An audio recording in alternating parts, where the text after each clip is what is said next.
দর্শক মণ্ডলী আসসালামু আলাইকুম। গ্রিন আর্কিটেক্টের পক্ষ থেকে আমি ইঞ্জিনিয়ার টুটুল আপনাকে অনেক অনেক অভিনন্দন এবং শুভেচ্ছা জানিয়ে আজকে একটি চমৎকার প্রজেক্ট আপনাদের মাঝে তুলে ধরার চেষ্টা করব। দর্শক মণ্ডলী, আমি ইঞ্জিনিয়ার টুটুল আছি আপনার সঙ্গে। আপনি জানেন যে আমরা প্রতিদিন আমি নতুন নতুন ভিডিও নিয়ে আপনার মাঝে উপস্থিত হই। কখনো আমি ডুপ্লেক্স বাড়ি নিয়ে আসি, কখনো বহুতল বাড়ি নিয়ে আসি। আমাদের ক্লায়েন্টের চাহিদাকে সর্বোচ্চ গুরুত্ব দিয়ে আমরা ডিজাইনগুলো করে দিয়ে থাকি। দর্শক মণ্ডলী, এ বাড়িটা চমৎকার কম্বিনেশন করে বাড়ির ডিজাইনটা তৈরি করা হয়েছে। ছাদটাকে চমৎকারভাবে সাজানো হয়েছে। ছাদে একটা সুইমিং পুল ওনার চাহিদা ছিল, সুইমিং পুল দেওয়া হয়েছে।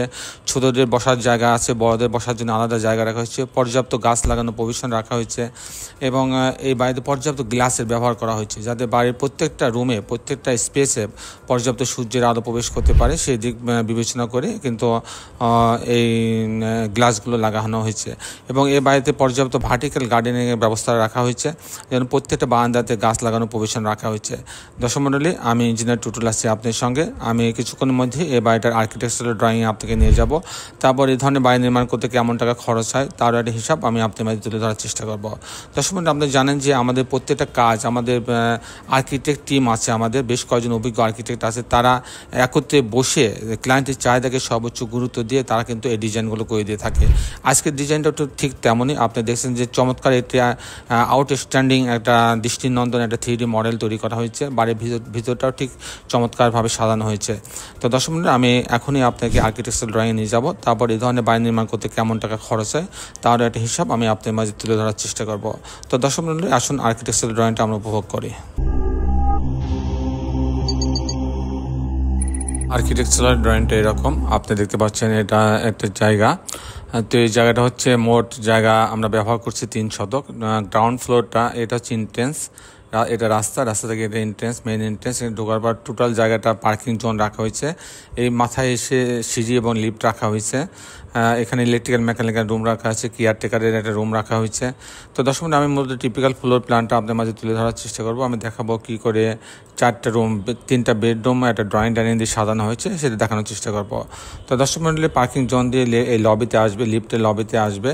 আসার পরে যখন ঢুকবে তখন 1350 স্কোয়ার ফিট পাচ্ছে মোট।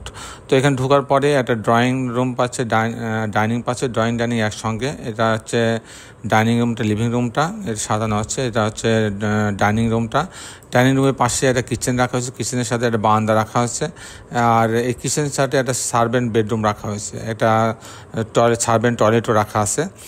আর এখানে একটা মাস্টার বেডরুম রাখা আছে, মাস্টার বেডরুমের সঙ্গে একটা মাস্টার টয়লেট রাখা হয়েছে, একটা বারান্দা রাখা আছে। আর এখানে একটা স্পেস রাখা হয়েছে আলো বাতাস ভেন্টিলেশনের জন্য, একটা স্পেস রাখা হয়েছে। এখানে একটা বেডরুম রাখা হয়েছে, এই বেডরুমের সঙ্গে একটা টয়লেট অ্যাটাচ করা আছে, একটা বারান্দা রাখা আছে। আর এখানে একটা গেস্ট বেড রাখা আছে, গেস্ট বেডের সময় একটা গেস্ট টয়লেট রাখা আছে, একটা বারান্দা রাখা আছে। এই হচ্ছে আপনার 3টা বেডরুম, 4টা বাথরুম, একটা ড্রয়িং ডাইনিং দিয়ে এই ইউনিটটা সাজানো হয়েছে। চমৎকার কম্বিনেশন করে কিন্তু ইউনিটটা সাজানো হয়েছে। এটা যদি 3D এইটা আমরা দেখি, প্ল্যান দেখি, তাহলে দেখতে এরকম হবে।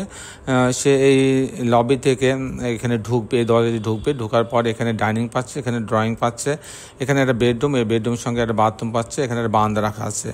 আর এখানে কিচেন রাখা আছে, কিচেনের সাথে একটা বারান্দা রাখা আছে, একটা সার্ভেন্ট টয়লেট রাখা আছে, একটা সার্ভেন্ট বেড রাখা আছে। আর এখানে একটা মাস্টার বেডরুম রাখা আছে, মাস্টার বেডরুমের সঙ্গে একটা টয়লেট আছে, একটা বারান্দা রাখা আছে এবং টয়লেটে একটা বাথটব রাখা আছে। দর্শক মণ্ডলী, এখানে আরেকটা বেডরুম রাখা আছে, এই বেডরুমের সঙ্গেও একটা টয়লেট অ্যাটাচ করা আছে এবং একটা বারান্দা রাখা আছে। এই হচ্ছে মোটামুটি, এটা হচ্ছে ড্রয়িং রুম আর এটা ডাইনিং রুম। এই হচ্ছে মোটামুটি 4টি রুম, 3টা bedroom, drawing room, dining room, 4টা বাথরুম, কিচেন, ড্রয়িং ডাইনিং দিয়ে সাজানো হয়েছে। দর্শক মণ্ডলী, এখন আমি আপনার দেখানোর চেষ্টা করব যে এই ধরনের বাড়ি নির্মাণ করতে কেমন টাকা খরচ হয় তার একটা হিসাব আমি আপনার মাঝে তুলে ধরার চেষ্টা করব। দর্শক মণ্ডলী, এই বাড়িগুলো ইউনিক বাড়ি। তো দর্শক মণ্ডলী, এটা 10তলা বাড়ি, এখানে 100 ফিট পাইলিং লাগছে। তো 100 ফিট পাইলিংয়ের জন্য আমরা জানি যে প্রতি কাঠা প্রতি আমার খরচ হবে 20 লক্ষ টাকা। প্রতি কাঠাতে 20 লক্ষ টাকা খরচ হবে পাইলিং খরচ। তারপর কাস্টিং খরচ, ফাউন্ডেশন খরচ আসবে, pile cap, short column, gate, beam পর্যন্ত খরচ আসবে 1200 টাকা স্কোয়ার ফিট। এরপর কাস্টিং খরচ, বিম কলাম ছাদ, প্রতি তালার বিম কলাম ছাদের জন্য আমার 750 টাকা স্কোয়ার ফিট খরচ হবে।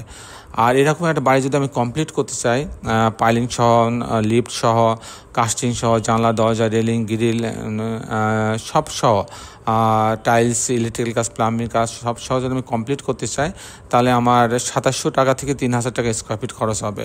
সেক্ষেত্রে এরকম একটা বাড়ি তৈরি করতে আমার 3.5 কোটি টাকা খরচ হবে। এরকম একটা বাড়ি তৈরি করতে আমার 3.5 কোটি টাকা খরচ হবে। দর্শক মণ্ডলী, এই ছিল মোটামুটি আজকে আমার উপস্থাপনা। আপনারা যারা দেশে এবং দেশের বাইরে আমার এই ভিডিওটি দেখলেন সবাইকে আমি আমার প্রতিষ্ঠান গ্রিন আর্কিটেক্টের পক্ষ থেকে অনেক অনেক অভিনন্দন এবং ধন্যবাদ জানাচ্ছি।